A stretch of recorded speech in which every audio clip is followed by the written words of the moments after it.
Ahli syurga. Kebanyakan di kalangan kita sentiasa nak doa pada Allah supaya kita menjadi ahli syurga. Dan sebenarnya cerita kisah tentang syurga ni kisah yang panjang, amat menarik, tapi masa tak sesuai untuk bincang dengan panjang lebar.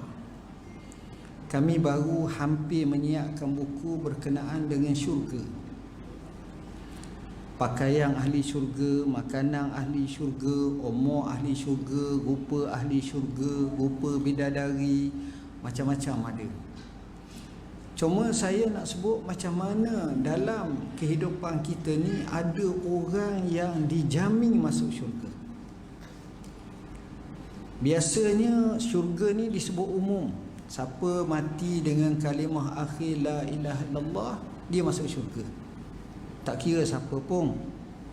Man kana akhiru kalamihi la ilaha illallah dakhala al-jannah. Tapi ada yang Nabi tuding jari dia ni dengan sebut nama ahli syurga. Dalam pengamatan kami telah kumpulkan nama-nama orang secara khusus nama. Lebih daripada 34 orang. Kalau masuk pula dengan secara jumlah ahli Badar, orang mati syahid Uhud dan beberapa lagi, ramai lagi lah.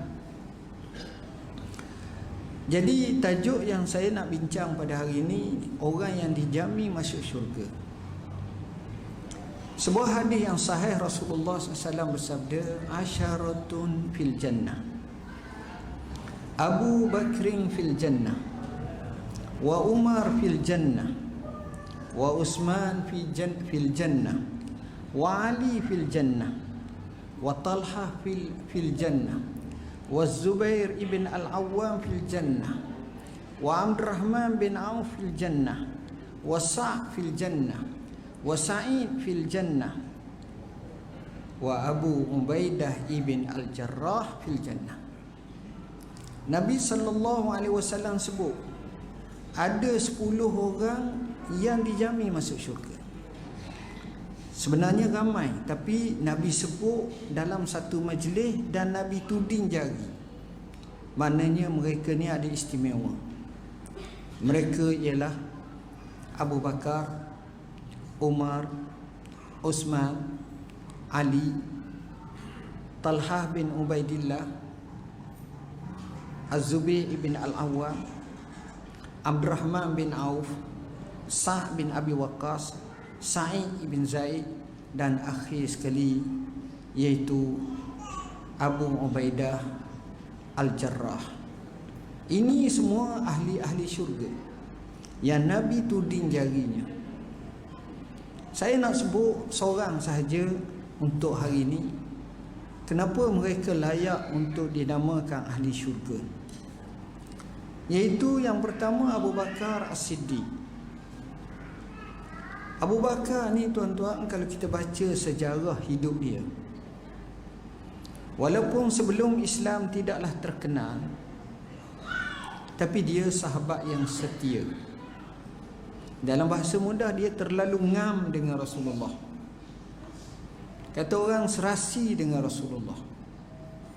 Cukuplah kemuliaan Rasulullah menjadikannya sahabat dalam hijrah baginda.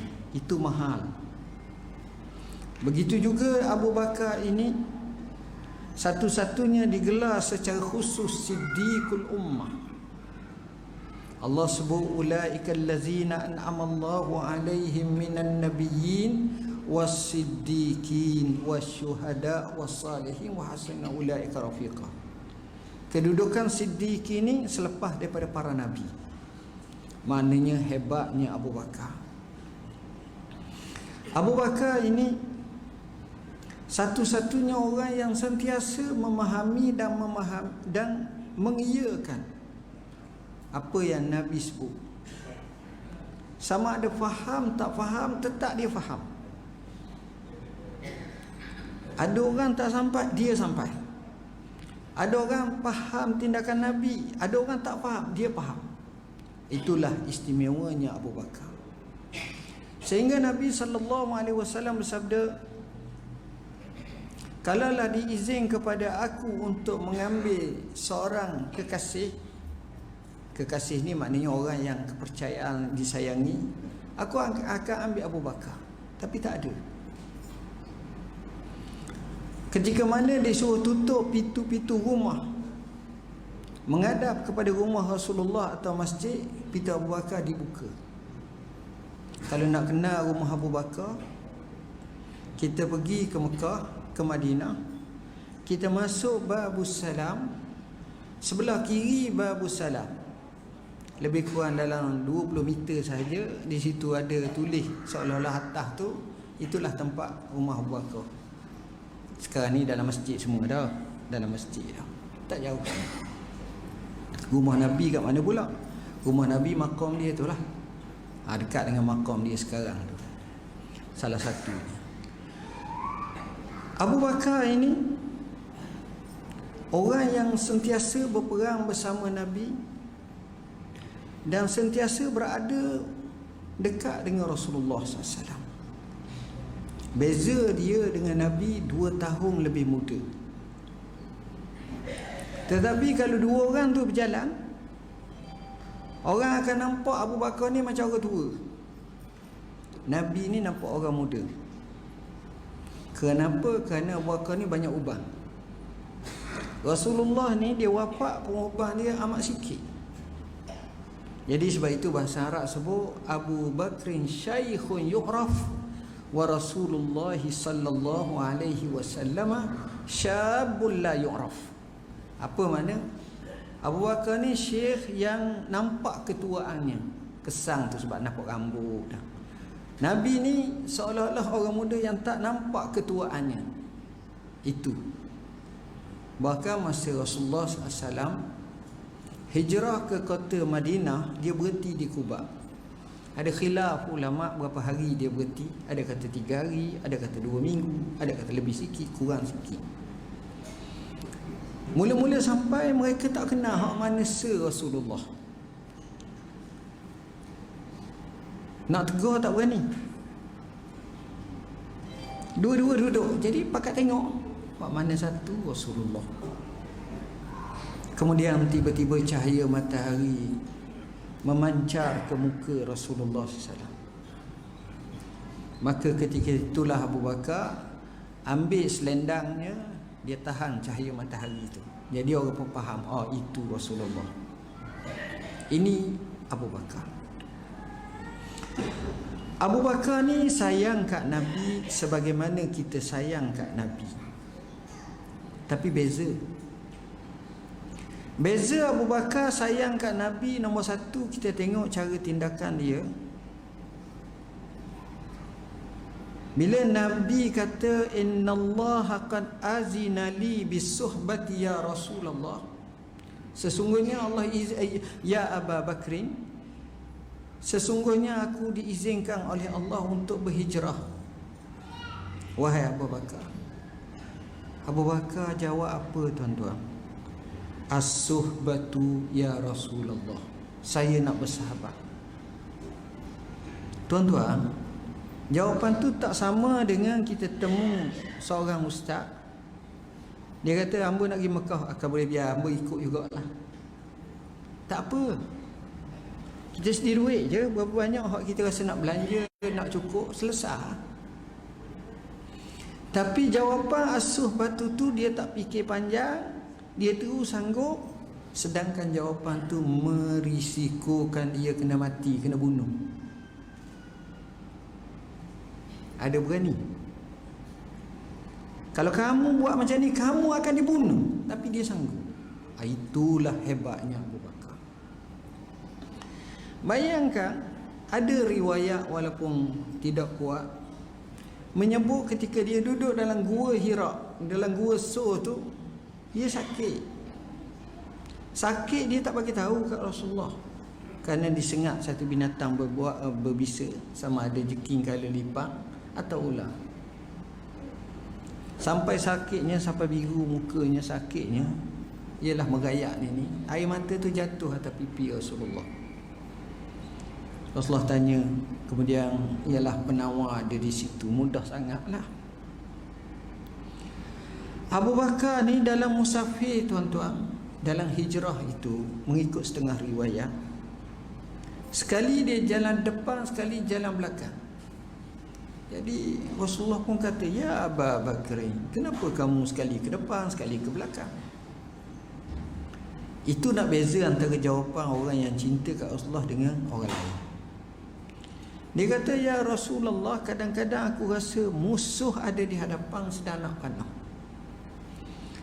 maka aku terus pergi ke depan. Mudah-mudahan kalau kena panah, biar kena aku dulu, Rasulullah selamat. Dan kadang-kadang aku rasa musuh ada arah belakang, aku terus ke belakang. Kalau kena pun biar kena aku dulu. Kalau kita jawab macam mana? Ya Rasulullah, musuh ada ke depan, aku duduk belakang, mudah-mudahan Rasulullah selamat, aku tak tahu lagi. Yakin Abu Bakar. Abu Bakar masa dia nak hijrah, dia tunjukkan Nabi 2 ekor unta ataupun 2 ekor kuda. Ambillah, pilih hak mana satu. Rasulullah tak ambil. Rasulullah terus bagi kepada Abu Bakar duit bisaman. Rasulullah bayar. Ada kata unta itulah unta yang Nabi buat naik, namanya Al-Qaswa. Al-Qaswa ni untanya warna putih. Dia mati umur lebih kurang dalam 15 tahun. Unta ni dalam hidup, dia boleh hidup lebih kurang dalam 30 tahun ke lebih sikit. Separuh umur kita lah unta ni. Ni kalau tak sembelih. Kalau sembelih, cepat mati. Dia beli dengan harga dalam 400 dirham, kata silap. Dia jaga unta tu rapat dengan dia. Sampailah dia mati, unta tu tak mati. Tapi unta tu makin lama makin tak berapa nak sihat, kemudian mati. Sahabat tak sembelih unta tu. Unta tu dibiarkan. Dalam bahasa Arab dia panggil ibah. Abu Bakar bila mana sampai kota Madinah, nak bina masjid Nabi. Nabi pilih satu kawasan namanya kabilah Bani Najjar. Ni tapak asal sekarang lah. Masjid Nabi kalau tuan-tuan nak kenal, hak ada belah depan tu, dekat Raudah depan tu, kalau tengok atas tu dia tulis haza haddu masjidin Nabi. Besar macam dalam ni je lah, besar sikit ataupun kurang sikit. Kemudian ditambah zaman Sayyidina Umar, kemudian ditambah sapalah sekarang. Abu Bakar bila mana nak beli tanah tersebut, dia milik 2 orang anak yatim nak buat masjid. Anak yatim tu kata, ya Rasulullah, kita bagi saja je. Rasulullah kata, jangan. Saminuni, tolong perhargakan pada aku. Bila diletakkan harga, Abu Bakar terus ambil duit dia, bayar. Maka bila bayar, para ulama berkata, wallahi, tidak ada atas muka bumi orang yang datang ke masjid Nabi, tidak dia sujud satu sujud, melainkan dalam pahala Abu Bakar akan dapat. Dia infak.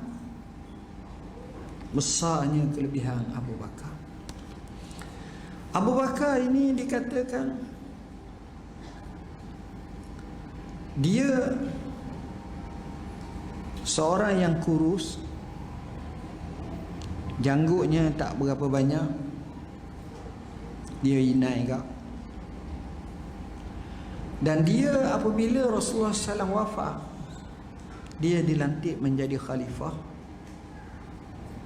tapi tubuhnya makin lama makin kurus. Kata Al-Imam Musyuti menukilkan daripada pandangan ulama, kerana dia terlalu rindu kepada Rasulullah SAW.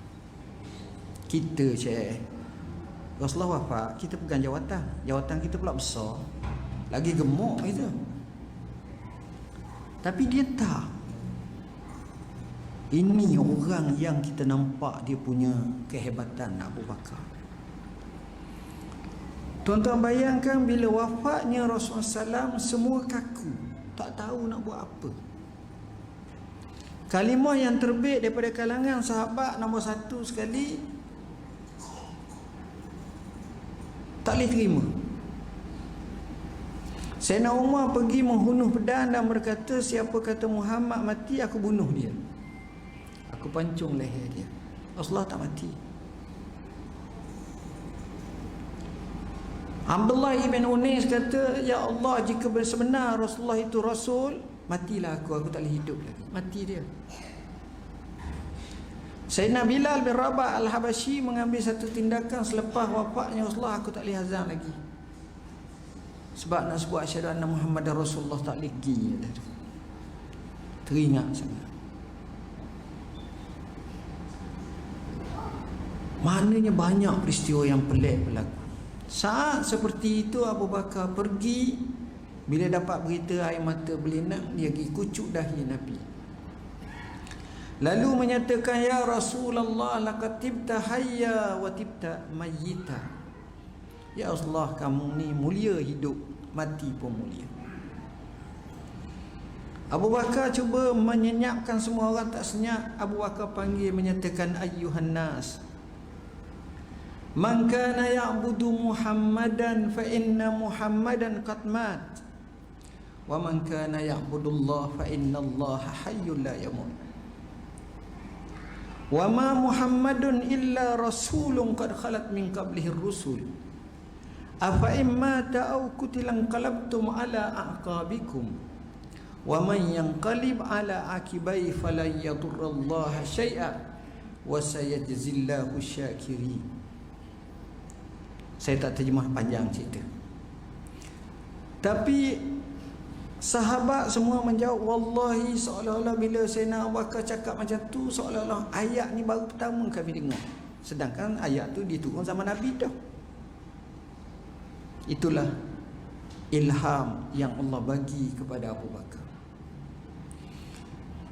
Macam mana nak lantik khalifah di Sakifah Bani Sa'idah? Kalau tuan-tuan duduk dalam Masjid Nabi, hala ke nak balik ke hotel belakang Masjid Nabi itu sebelah kiri. Apa itu Sakifah Bani Sa'idah? Orang Quraisy, orang Ansar terus menyatakan, minnal amir wa minkumul amir. Kami ada pemerintah, kamu pun ada pemerintah. Abu Bakar memberi satu ucapan pemutus, al-a'immatu min Quraisy atau al-khilafatu min Quraisy. Pemerintah daripada orang Quraisy. Senang. Siapa nak latih? Nak mengundi payah lambat sangat. Ni keperluan. Abu Bakar tunjuk dua tangan, Sayyidina Umar dengan Abu Ubaidah Al-Jarrah. Bila tunjuk dua ni, kedua-duanya berkata Abu Bakar lebih layak. Selesai dalam masalah tu, macam mana nak mandi Rasulullah SAW? Sebab orang lain kena telanjang. Dikatakan Rasulullah mandi dengan baju dia. Jadi orang tak tengok aurat Rasulullah. Nak tanam kat mana? Kat baket. Abu Bakar kata, Nabi bila mati tanam tempat tu. Harta pusaka Nabi, Nabi ni belum mati dia bagi habis harta dia. Dia bagi pedang-pedang dia, beri hadiah, dia bagi baju-baju dia, tinggal yang amat sikit sangat. Nabi ni dalam dapatan kajian kami, dia ni ada minat kat beberapa perkara. Kalau di binatang dia tu dia ada nama. Dia ada banyak binatang kat dia minat. Macam unta dia ada 2-3 ekor. Hak unta, hak susu ada 2-13 ekor. Kuda dia pun ada. Dia ada nama lah. Nama Syahbak, nama Adbaq, nama ni. Pedang dia pun ada kat 2-3 nama. Zulfiqar, ada hak dia suka main, hak dia suka perang. Dia jenis macam tu. Dan saya terkejut, dia juga ada seekor ayam jantan. Ada seekor. Kadang-kadang dia nak musafir, dia bawa. Nanti tuan-tuan boleh baca dalam buku Garis Hayat Rasulullah. Ada riwayat. Itik tak dapat. Lembu tak ada. Bara ada. Unta ada. Apa ni, keledai ada. Keledai dia nama Hafir adalah. Nantilah tuan-tuan boleh tengok. Rasulullah sallallahu alaihi wasallam dia bagi ya. Tu Rasulullah. Abu Bakar ni Hebatnya dia, kalau kita lah pegang khalifah, contohnya duduk tempat Abu Bakar, nasihat pula oleh Sayyidina Umar. Sayyidina Umar kata, nak buat apa? Dia kata, kita nak hantar tentera Usamah bin Zaid.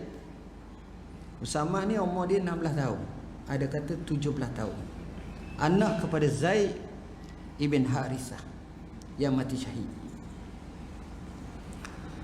Jadi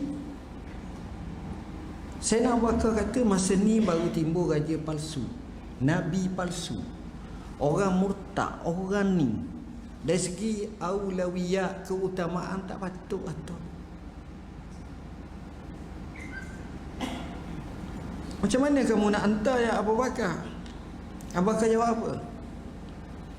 Demi Allah, aku tidak akan ungkai ikatan yang Nabi telah ikat dan Nabi telah hantar. Aku tak akan bangkang. Sebab Nabi sebelum wafat, Nabi hantar tentera Usamah. Sahabat ni rasa berat hati nak pergi. Pergi tapi jalan slow. Kok bimbang kok Rasulullah wafat. Mereka sampai di satu tempat namanya Sirar. Bila sampai di Sirar, dengar Rasulullah wafat, patah balik semua. Bila dah reda semua sekali, Nabi Abu Bakar terus pergi hantar tu yang pertama. Sahabat tak setuju. Abu Bakar kata tak. Dia sendiri tu kan heret kuda Usamah nak turun, suruh Abu Bakar naik. Abu Bakar jawab, ma anta binazilin wa ana birakibin. Kamu jangan turun, aku tak akan naik, sebab ni tempat Rasulullah letak untukmu. Tuan-tuan, rahsianya selepas daripada itu benam sah, Abu Bakar, bila ada puak-puak yang tak nak bayar zakat, bukan tak nak sangat, nak kurang je pun, Abu Bakar pergi perang. Umar kata, ya Abu Bakar, mereka ngucap asyhadu an la ilaha illallah, wallahi law mana'uni iqalan wa bi riwayatin anaqan allazi addaw ila rasulillah laqataltuhum. Kalaulah mereka zaman aku ni dia kurangkan satu utah tali atau seekor anak kambing, anak unta ke kecil sekali pun, yang zaman Rasulullah dihantar, aku perang dia. Dan akhirnya semua bayar zakat balik. Abu Bakar ni bila ada puak-puak murtad ni, ia pergi perang serentak. Sebelah Yaman, sebelah Yamamah. Sebelah Yaman diketuai oleh Al-Aswad Al-Ansi. Sebelah Yamamah diketuai oleh Musailimatul Kazzab. Dua-dua nabi palsu. Dan seorang perempuan nabi palsu namanya Sijah. Pergi perang. Wallahi Allah bagi keluar biasa menang. Dalam masa kurang 2 tahun, semua orang murtad, sama ada sebab kata syariat sudah mati, habis sebab Rasulullah wafat, atau tak nak bayar zakat, atau kerana mengikut nabi-nabi palsu, semua hancur dalam masa 2 tahun. Sebab itu Maulana Abil Hasan Ali Al-Hasan An-Nadwi, dia karya satu buku, Aba Bakrin wala riddatalah. Abu Bakar tidak ada kemurtadan pada zamannya. Hebat Abu Bakar. Abu Bakar, tuan-tuan, dalam hadis sahih Bukhari, sedang duduk bersama sahabat, Nabi tanya, siapa hari ni puasa? Puasa sunat. Abu Bakar kata, saya. Nabi kata, siapa pada hari ini ziarah jenazah? Abu Bakar kata, saya.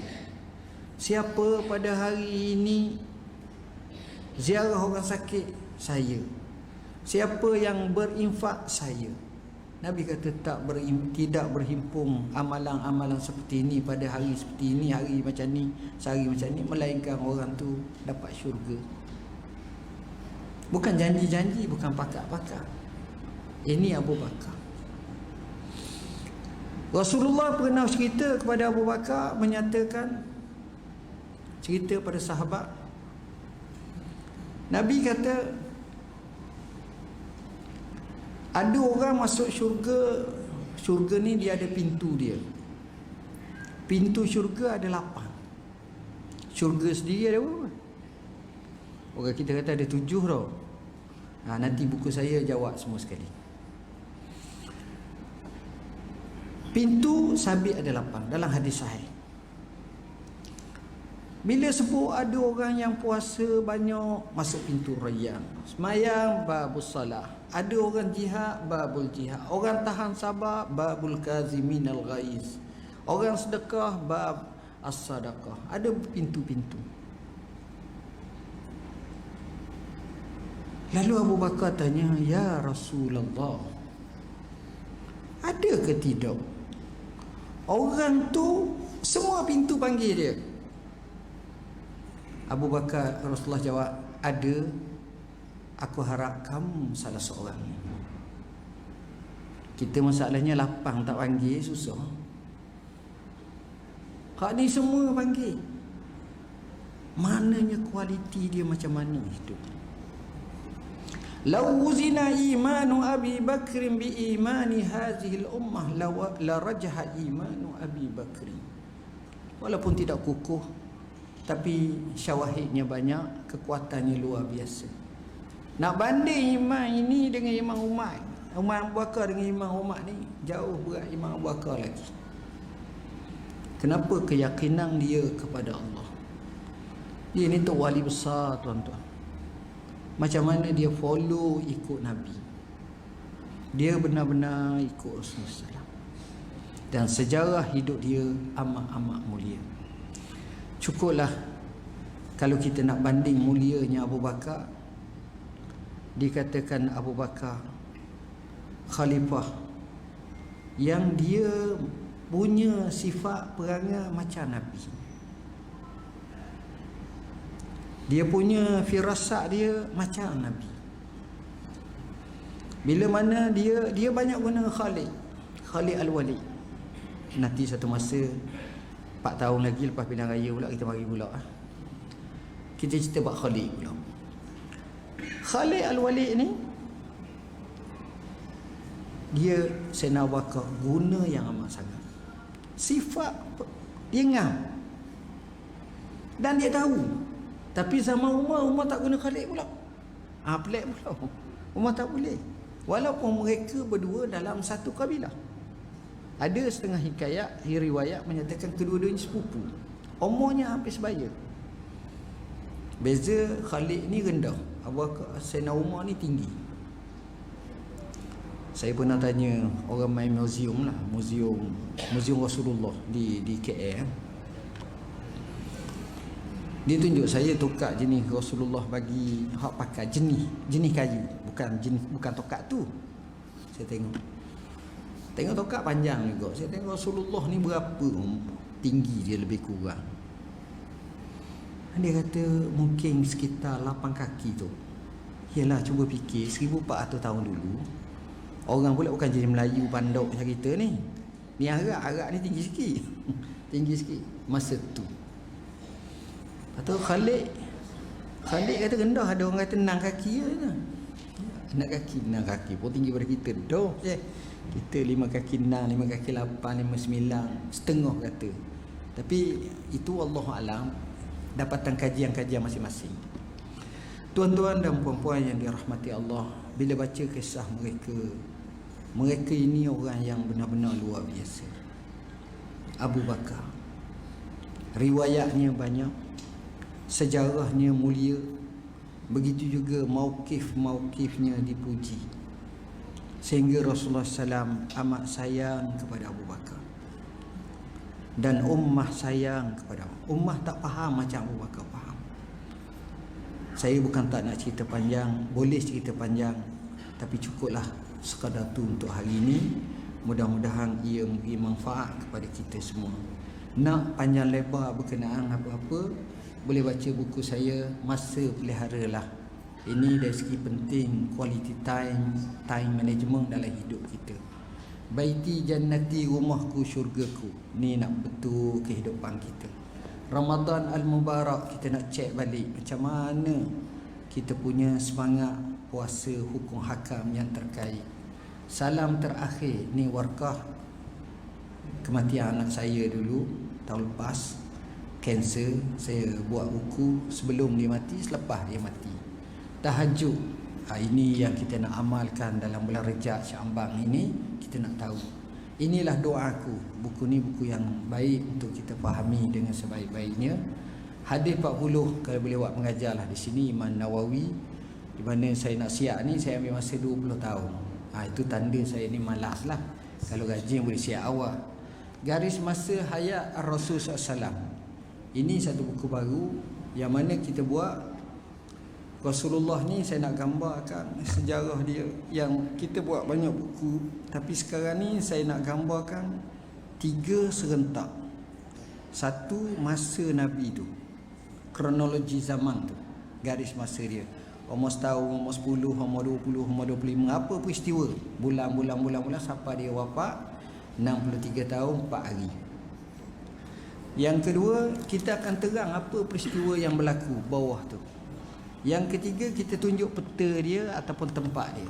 Jadi buku kita ni akan ada satu garis masa, satu penerangan, satu tempat dia. Jadi kita akan dapat serentak. Kalau tanya perang Badar, bila, masa mana, jumlah berapa, giam-giam, kat mana tempat dia, satu persatu, jadi lebih jelas lah. InsyaAllah kefahaman tu sebagai tanda kita cinta pada Rasulullah SAW. Sekadar pada tu. Dan bersama kami juga kita nak hadiahkan ke masjid ini buku Sahih Muslim, Sahih Bukhari yang kita terjemahkan bersama rakan-rakan kita semua untuk manfaat semua. Sekian, wassalamualaikum warahmatullahi wabarakatuh.